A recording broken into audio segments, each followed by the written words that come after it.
So hello everyone.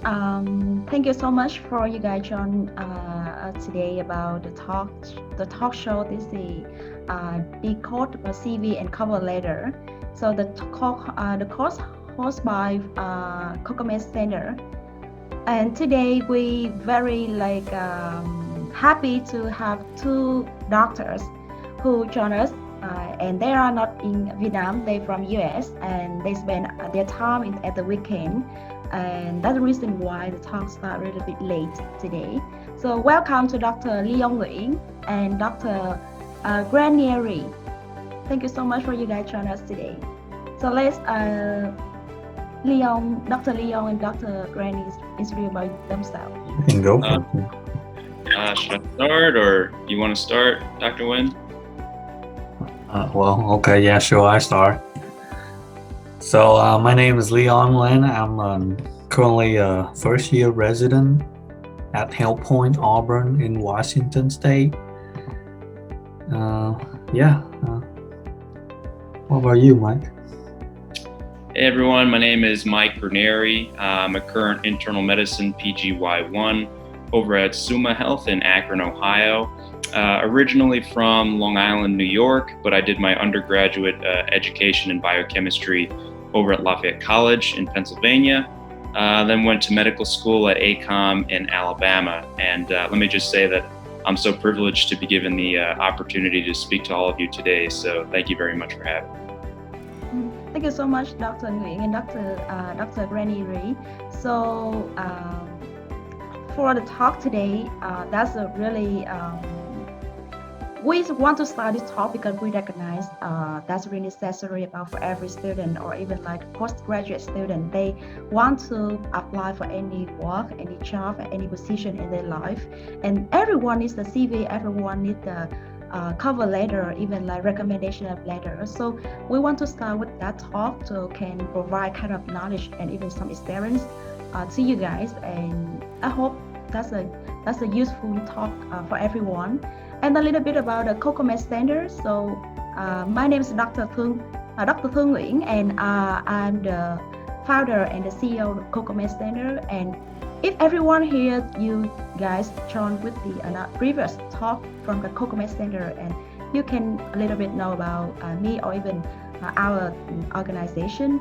So we hope in the past, even like at the present, in the future, we can provide many like about course, even like some like talk show like that to have the healthcare system or even like about the doctor in Vietnam.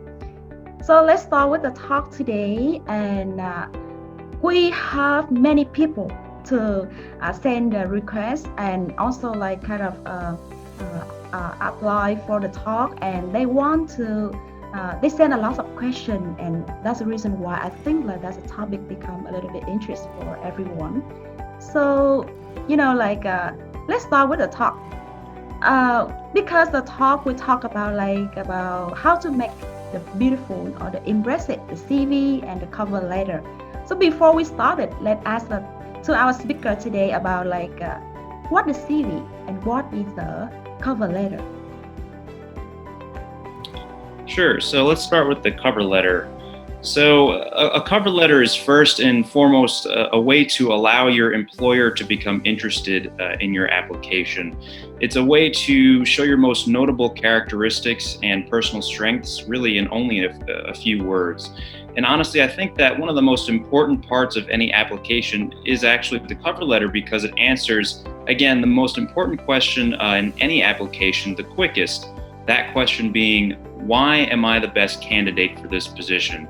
And this goes for pretty much anything. It could be getting into college, it could be getting into medical school, or when you're applying to residency. It really does answer the question of what sets me apart and why I am the most qualified applicant for this position in just a very few number of words.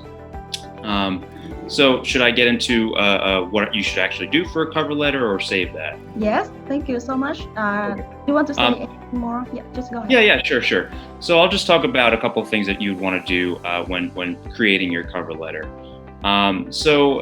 The first would be to introduce yourself and clearly define who you are and the position it is that you're seeking to obtain. This way, you basically set the stage for the rest of the CV with the cover letter by doing that. And then the next thing would be to emphasize all of your most notable qualifications, your credentials, and your achievements, so as to allow your employer to again realize why you're the most qualified candidate for the position. You also don't want this to be too long, the cover letter, since you have the rest of your CV to really dive into the details. Try to keep this part really short, but also allow it to define all of your strengths.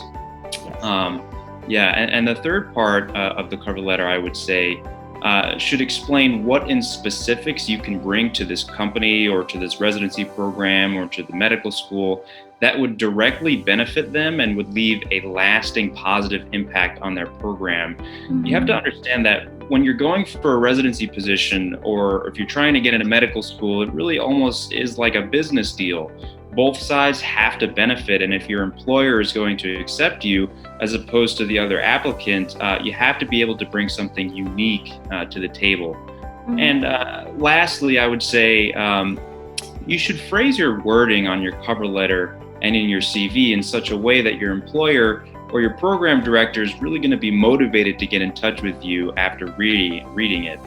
Try not to sound overly robotic in your wording. You know, there are a lot of really smart people that write their cover letter, but their wording is very impersonal. It doesn't allow their the applicant's personal characteristics to shine through. So, yeah. Yes, I totally agree with you. Like many people, when they receive the request to apply for a CV or cover letter, they become really stressed, and like they take it like pressure. They don't know how to do it. And okay, so about some people, they still like confused about the two concepts. This is about the cover letter, the CV and the resume. So how different between CV and resume? Some people, they cannot differentiate between them, and they feel that that's the same.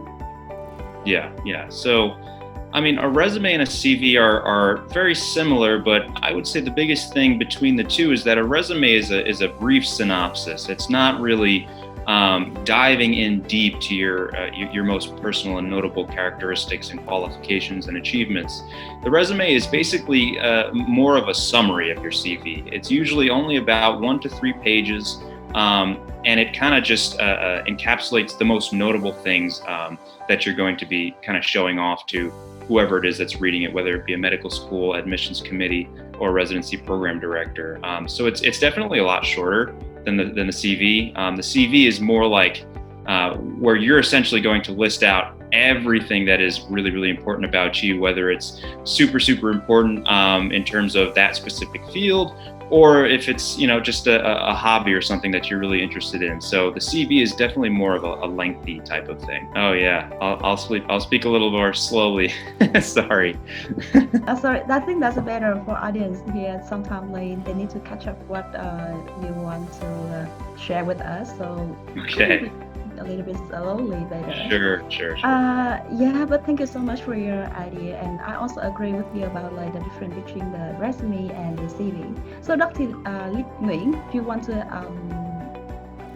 add something? What might say encapsulate most of the important point of a CV and the resume, even though they both apply for the specific jobs or company that you're applying for. But usually we use CV more for the academic position in the US. Personally, CV is more used to apply for like medical school, residency positions, academic positions. Resume in the professional world where people are like engineering and stuff, they more use of the resume because they want a quick glance of your experience and stuff.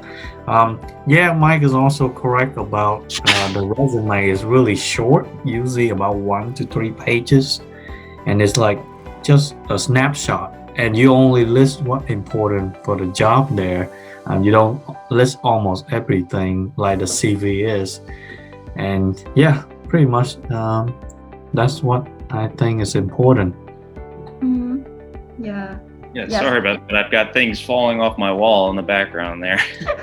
That's You're good, okay. you're Yeah, good. that's okay. Yeah, really good. Just like I want to summarize a little bit like about the CV. Sometimes we can make it's the length. The length of CV can be 1 to 3 page, and like we can have more space to put about your information, your kind of that's have more space for you. But for the resume, as Dr. Lee Young said, like we just have very short, and that make the people, some people they just have the glance to your information. So that's really short. It's only 1 page, and that's a very like simple difference between both of them, and you can based on that and choose what you want to write. That's a resume or this a CV. And okay, so I also have another question for to our speakers today. So what some let us Dr. Leon. What we really like stress about the make the structure of the CV. Let's start with the CV first.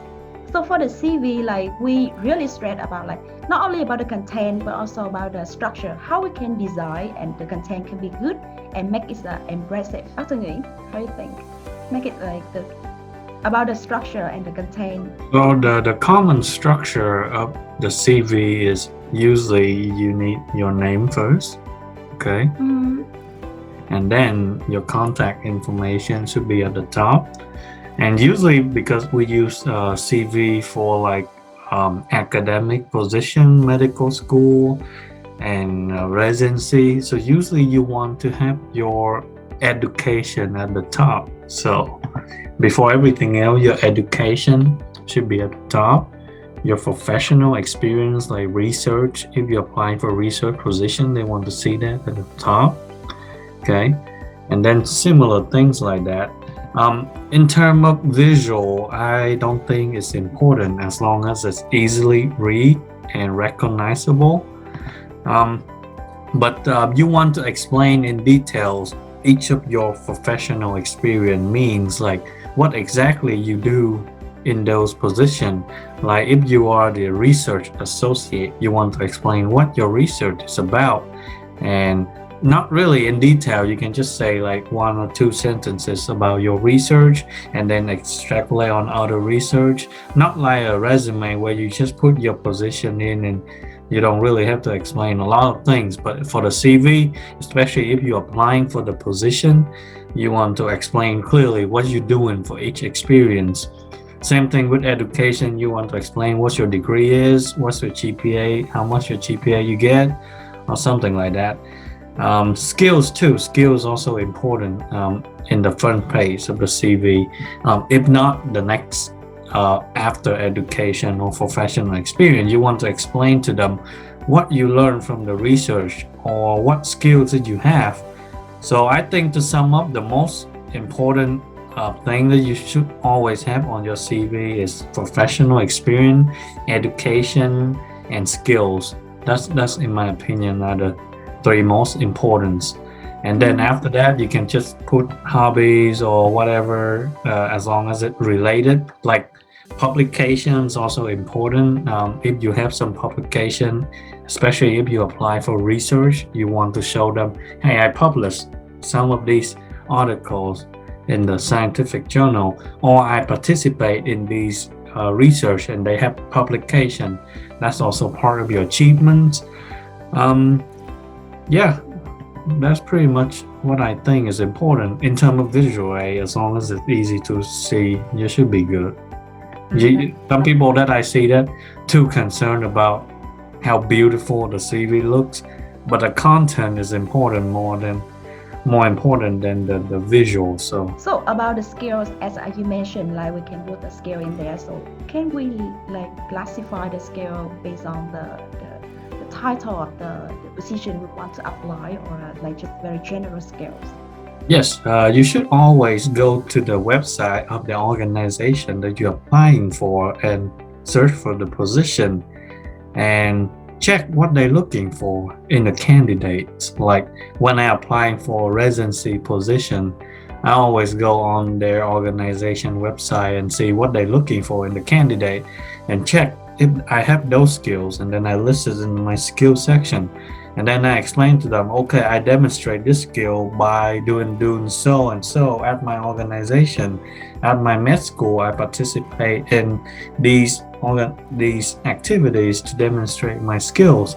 Same thing at my workplace, I demonstrate the leadership skill by participating in hosting case talk or something like that, like your case, something like that. But you should only list the skill that tailor to the organization that you're applying for, that will give you a heads up. You should not list all the skills you have. I know everyone is so talented and have so many skills, but only list the one that important that you think is fit for the organization, and extrapolate up on how you demonstrate those skills in your own organization, in your school, in whatever setting that you used to have. So about the skills, so just want to summarize the skills. We should like classify and highlight the thing you want to make it impressive to the position you want to apply, because like then can make them know more about you, more than that you just put on the list, and they can not understand like what are your strengths, and so if that's your application is suitable for their request, some kind of that. So about as Dr. Nguyen said, like we can make some like basic structure for the CV, like the personal information, the education background, about the skills, and some like experience, like working experience or research experience. And then the last thing, we can have something like abstract, like some activity, applications, extracurricular activity, and also hobby. like kind of some program or some kind of thing like you apply, you have experience before. And when you write a CV, that's different from the resume. Like you should not put some like the title. You need to write some like 1 or 2 sentence, short sentence, can describe what you did, what you learned from that. That's better. Just like put the position and then you leave that. They don't know anything about you. That's just like put a title and let's make it like more clear and explain this by the 1 or 2 short sentence, and can help you understand more about what you learned. That's the more important than just put the name in there. According to my experience, when I want to recruit some like the member to my company, to my organization, I always pay attention to that. Meaning like they learn what they learn from what they learn from what they did. So I need that. So I think many like owner or even like some people who want to recruit you, they also care about this. So thank you so much, Dr. Leon. So let's start with the cover letter. That's also our topic, right? The part of our topic today. So Dr. Granieri. So let's talk a little bit about the cover letter. Actually, I think like many people, they don't have experience to write about the good cover letter. CV may be more popular, but cover letter a little bit, it depends on the place they request, or sometimes they didn't ask, so they will not do it. Right. So let's start with the cover letter. How can make it impressive?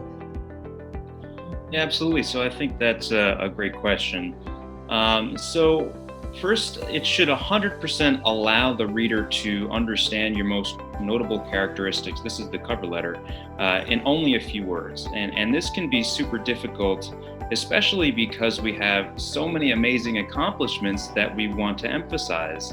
And so it's really up to the applicant to decide which achievements and personal characteristics are most notable to them, and to allow them to share these things with the reader in a very short and succinct way. It also depends on the position that you're going for. For example, if you're going for more of a research position, I would emphasize your research activities and accomplishments over volunteering accomplishments, for example. Or if you're going for a residency position, I would emphasize the accomplishments that you've done in that specific field over another field. You know, if you're going for internal medicine, you can highlight your volunteering activities in internal medicine or your publications in internal medicine as opposed to another field. And in terms of the CV, also, one of the biggest things that I think is very important is to demonstrate not just your achievements in your CV, but who you are as a person should also shine through in your CV. I mean, yes, it's important to list all of your achievements and accomplishments, but what's more important is to allow the reader to understand who you are as a person through your achievements and your accomplishments. For example, if you had a publication in a really big journal, that's fantastic, that's great. I would definitely list that in your CV. But what's more important, I think, is explaining how that achievement represents who you are as a person. So if you had a publication in a cardiology journal, let's say, you shouldn't just list your publication, you should give a brief explanation as to why this would make you a good cardiologist, you know? And it's allowing these personal characteristics to shine through on a CV and a cover letter that I think would really distinguish most applicants. Yeah, that's a really great idea, I think. So like about the cover letter, that's the purpose of cover letter. They want to know more about you and why you want to apply that position, and what is your experience, your characteristic, or even like about your education background. So anything make that position is good for you. So just tell them about your wish and what's the fit between you and the company and the position. So make that clear and persuade them like I'm the best candidate in that time. That's the meaning of cover letter. So like from the experience from Dr. Mike, we think like we can make the good cover letter based on our experience. Just make it clear and a little bit details, but don't list all of that because that make the cover letter become really long. And sometimes they don't have like enough patience to read that. You know, so just make, I think 1 page is enough, right? Maybe as maximum this is 2 pages, but don't make it more because they don't have a time to read all of this. So just pay attention to the length of the page, and you will for everyone. This is for CV and for the cover letter. Just make sure that you have the good length of that. So we also I want to say 1 page should be 1 page. 2 pages is too long for a cover letter.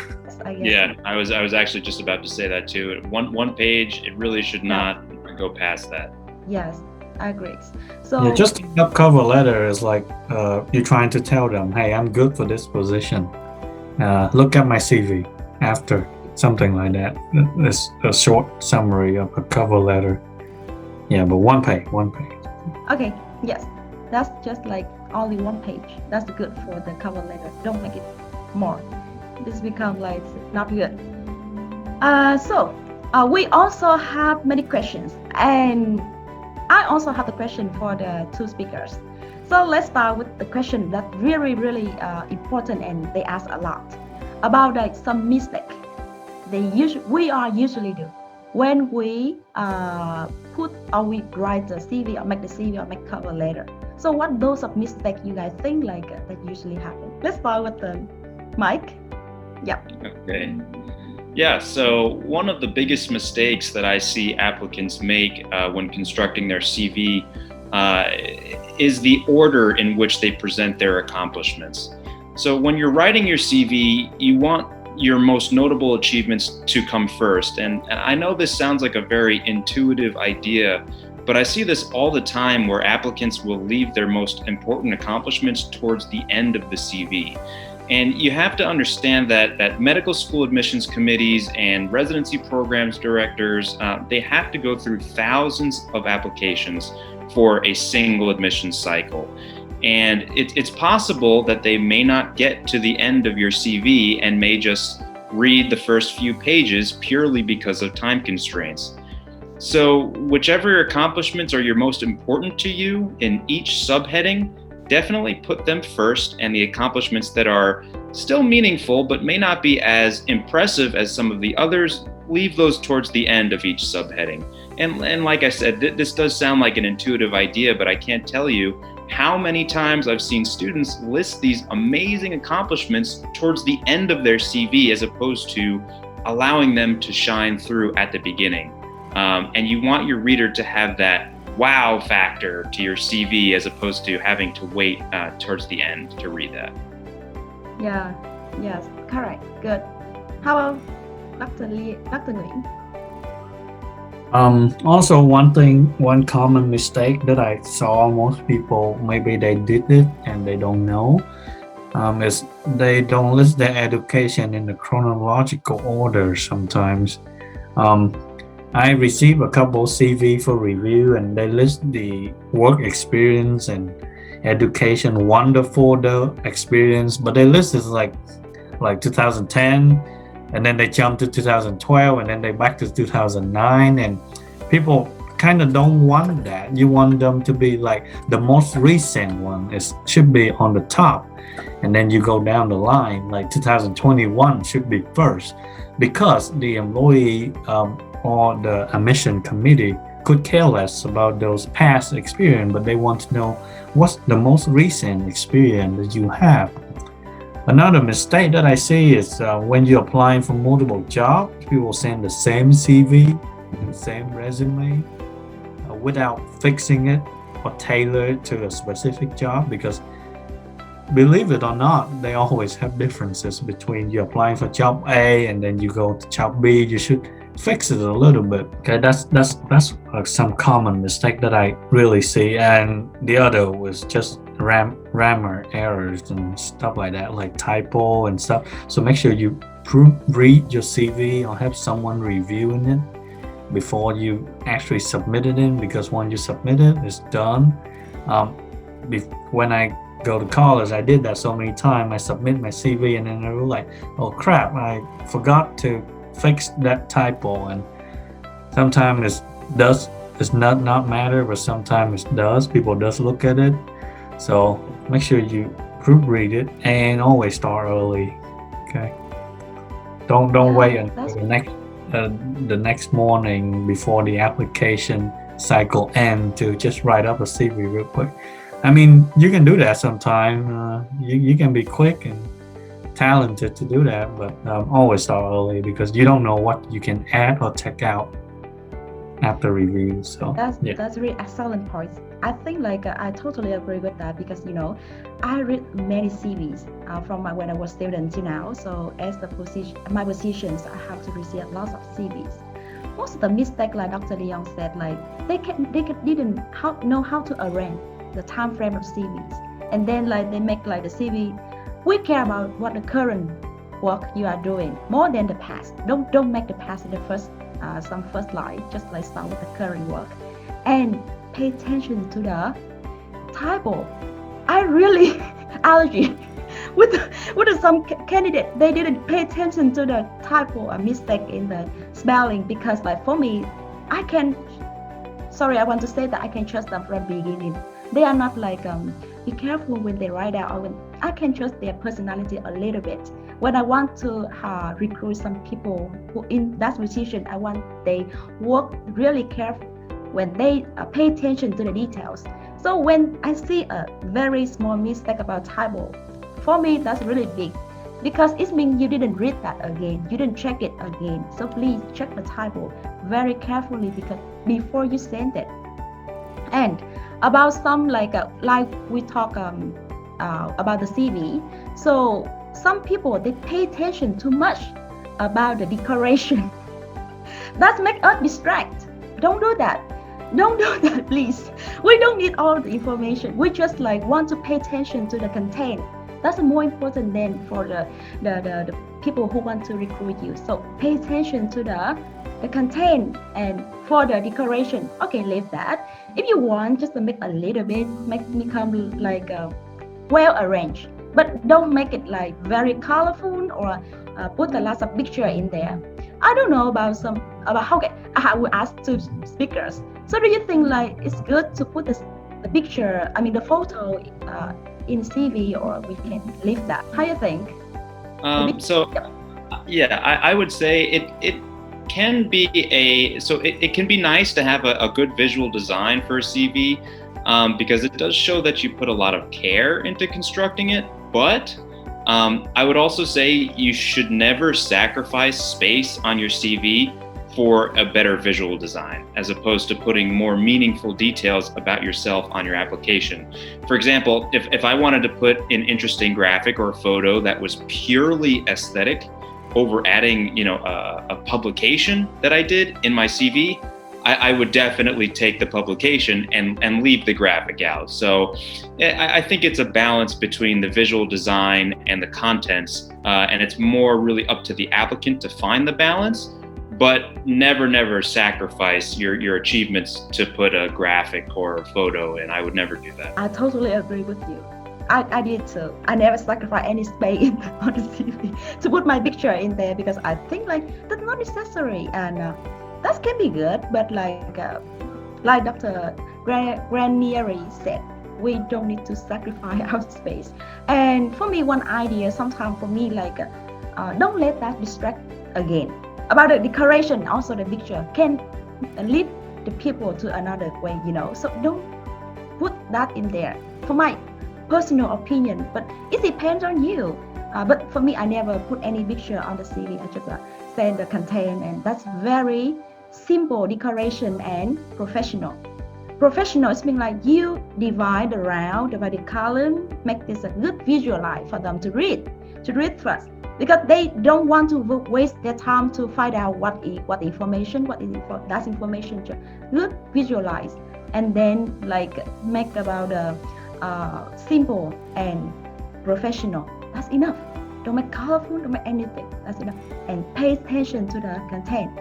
And the cover letter too, right? The cover letter is the same. So let's make it fit together. When you go with the CV, how you decorate. So let the cover letter the same decoration. So that's become the better about we call the good format together.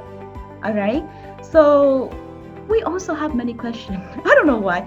To be honest, we received a lot of questions for that talk show. So let's start with the question from the student about how can we build this CV. It means we talk about the content, right? The content becomes the most important part in the CV or even the cover letter. So how can we build the good content, or how can we collect that? I think many people are students, they really care about. Okay, let's start. Let's start with the Dr. Granieri. So the question is how to build a good CV? Build what you bring to. How can you have those information you bring that in there? Because if you don't have anything, how can you make the good CV? Right? Yeah. So I think that in order to build a good CV, it's a simple answer. It's you need to do more stuff. You need to get out there. You need to put yourself out there. You need to get publications. You need to do research. You need to volunteer, and you need to have these things. And like you said, if you aren't putting yourself out there, you're not going to be able to build a CV because you're not going to have anything to put on there. And so it's very important to start early, and to start getting yourself out there and to volunteer and to do whatever you can to have something to put down. Because if you're not trying to get those things, your CV is going to be essentially like a blank piece of paper. So you have to get out there, you have to put yourself out there and really try to, especially do these things in your field. So if you're looking to get into cardiology, go do cardiology research or volunteer at a cardiology center or shadow an interventional cardiologist. So the biggest thing is really putting yourself out there and getting these accomplishments, because if you don't, then like I said, your CV is just going to be a blank piece of paper. Yeah. So one side, some people they don't have many experience and they cannot bring in there. But some people they still confused. They have a lot, and then they don't know what they will go for. Some students they ask me a lot should I apply for the research opportunity, or like should I apply for the position to gain more experience about like a leadership skill or like some soft skills or design skills, some kind of that. So how can we arrange this? Because I think many students will have the same answer, the same question. Sorry. So yeah. Oh yeah, go ahead. So I understand the question is how do you arrange the thing? Sorry, I just want to clarify the question. Yeah. How do you arrange the thing to applying for a research position? Is that what you? No. The arrange we have many options. We have many choice. Like one people they can have many strength, and they feel like what they put priority in the top, and like what they want to collect those of the experience. So how can they do that? Like some they still feel disoriented about those of things, and they don't know what the good, what the bad in that time. Because we say this, we need to gain more experience, right? So how can we do that? How can we arrange it? So as I mentioned earlier, you should always put the most relevant experience to the position that you're applying for on the top. Okay, like let's say you're applying for a research associate position in cardiology. Okay, now let's have two examples. One is a person with the tons of experience in cardiology before, then they will list something like, I was having a lot of experience in cardiology, and here's some of mine. I was a research associate before, or I was volunteering in the cardiology clinic. Let's demonstrate my interest in cardiology. I was doing a lot of electives rotation as a medical student in cardiology, and this is how I show it. So as long as you show the interest in the position by listing those experience specifically for the position that you're applying for first, you are good. Now let's say if you don't have any experience like that, well, because people have to start from somewhere, right? So you can list something like a medical school classes that you decided to take extra to show to demonstrate your interest, something like that. Because I understand some of us coming from a place where I don't even have experience when I first applying, but I just list, hey, this is the course that I take in college, that demonstrate that, hey, I'm interested in cardiology and I love this course and this is what I learned from it, something like that. You can always make up for it, but as Mike say, we should always start early. Once you know you're interested in something, you should always applying for research or volunteering or anything that you can get a hand on experience. Some of us have life circumstances that we may not be able to get a lot of those experience, but I believe you can spend like 1 or 2 hours volunteering somewhere just to get the experience, and otherwise you can just be like me and list, hey, this is what I do in school. You don't have to even to go out. This is what I do in school. I take these courses and I love it. And that's why the cover letter is also important at this point, because it might help you to say those specific experience in the cover letter and say, hey, why I'm good for this position.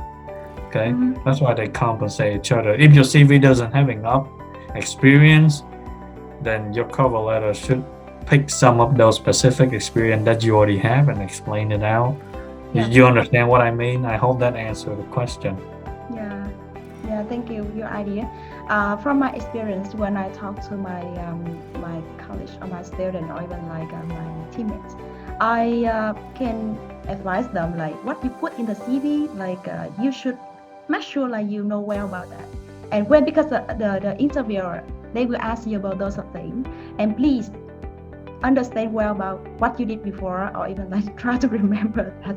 Don't be hesitate when they ask you and just like try to answer, or you answer with the fake news. That's not good.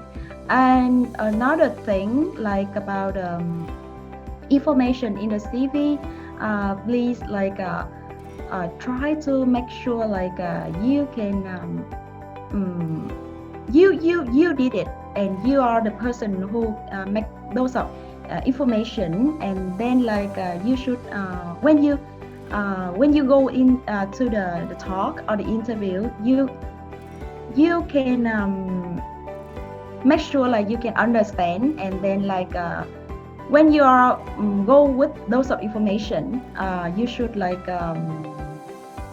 be clarified about those things. And you know what, for me, when I recruit anyone, I always ask about them, about their experience.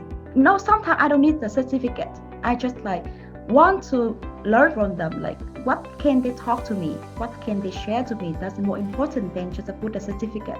Sometimes it's not necessary. And I believe so for some another interviewers, they also care about those things. So please try to make it clear and easy to understand for anyone who wants to interview you in the future, and you put on the CV to make sure you know well about this. All right, so we still have the last question for our speaker today. That's very personal question. If you can, you have one thing to tell the audience, what you can tell to, you can mention to them about this topic. Just choose one thing about the topic you want to share with them. Yeah, sure. So I can start on this one. So one thing that I would definitely want to emphasize is to allow who you are as a person to shine through on your CV. I know I mentioned this before, but it's so important. As opposed to just making it a giant list of your accomplishments and achievements, let who you are shine through. You have to make your achievements aptly represent who you are as a person. For example, instead of just listing, you volunteered at a charitable organization, give an explanation as to why this experience makes you a charitable person. Or another example would be if you're a chess player, and let's say you won a reputable chess tournament. Don't just list that as a single bullet point. You should mold it and explain it in a way that allows the reader to understand not just that you're a fantastic chess player, but that you are a critical thinker and will bring your thinking skills to the organization that you're applying to. And so it's really this personalization of your CV that I think is super important, because like we said before, program directors will get 1 million applicants. And quite honestly, I would say that at least half of those applications are just people who list their achievements but don't allow their achievements to define who they are. Let the reader discover who you are through your CV and what specific way you can bring or things that you can bring to the table that other applicants can't. And also, like I said, how you can make a lasting positive impact on the medical school that you're applying to, or the residency program that you're applying to, or honestly, wherever it is that you're trying to end up. Yeah, thank you. How about Dr. Nguyen? Totally agree with what Mike said. You should always sell yourself, sell who you are, because you want to compete with other people, right? You can't just submit a CV and say, here, this is my CV, review it. No, that's not going to work. You want to design it and perfectly customize it to show the people, hey, this is me, please take me, and this is what I can bring to the table. So an advice that I will give is always start early and always have your experience list out beforehand before you actually go ahead and do the CV. And it's not always too late to do something. If you're interested in something, do it now to get the experience. And and never lies on the CV, okay? Do not put experience that you never done before on there, because what if they ask about it? Or what if you got accepted for a position and then you go to work and say, hey, please do something because you list this on your CV. That's happened all the time. And don't try to impress the application committee. I know impression is important, but trying to tell them, hey, this is what I can bring to the table. This is the benefit that you can have if you take me as an employee, as an intern, as a resident, as a medical student. Okay, so it's important to sell yourself out there. I know it's really vague and it's hard to do, but you can do it if you have put some time into it. And when people look at your CV and say that you put time into it and say, hey, you actually put an effort in creating a CV for my position, I think I'm gonna interview you. Okay. Yes. Correct. And always list everything on there related to the experience. Do not leave anything out that you think you may answer on the interview, because you have to think about the situation where you may not get an interview at all and you don't have a chance to say about it. So sell yourself. Sell yourself. That's my That's a very great point. And one more thing, like about some students, they also ask me, like they just did some like simple work. Sometimes they think this not correlate to the CV. So how can we make correlation with that? Because they don't have time to complete that, and sometimes they don't have much experience. And otherwise, they also like I feel confused about their disadvantages points in the CV, so in their like a pathway, in student study pathway, or even like a career pathway, sometimes like that. So how can they convert this? How can they make like change of things? So like I also feel like that's really important for everyone. Like sometimes not everyone is perfect. So for some simple points or some like just like the work, you think like that's the very simple and not correct when you combine, you put that in position. So make sure you can describe this in the good way. It means like even that's very simple work. I work, for example, I work as the waitress. I work as the waiter in the restaurant. I serve for the customer. So I should put that on the CV? Because sometimes they think like that's not important, right? And they think like we study pathway, research, and like something, this is a high education, this is important. But for me, if you did it, don't feel shy, just put in there. But you need to show them like how you learn from that, what you learn from that. Even like just like even that's very simple and very like low position, but you feel proud of it and you feel like you learn a lot from your work, your experience. You can know how to serve some people, how to like make the customer become pleasant. So sometimes that also becomes the highlight point in your CV. So don't pay attention too much about the title. Just make sure to show who you are and to persuade them like even that's not much important work, but I can learn from that. That's the reason why I always told you guys, like try to persuade them what you learned from that position more than like what you did. What you learn, even that's just very simple, even that's disadvantages, but you learn from it, even that's a failure. Okay, so that's our talk today, and we also have many audience here, and they spend like near 1 hour to listen our conversation. So let them ask us. So please, you guys, if you guys have any questions, just don't feel hesitate to write here, and we feel really happy to answer. So any question for us, or any comments like you think like we talk so fast? In the future, we should like talk slower, or kind of like that. So just leave comment a question for us.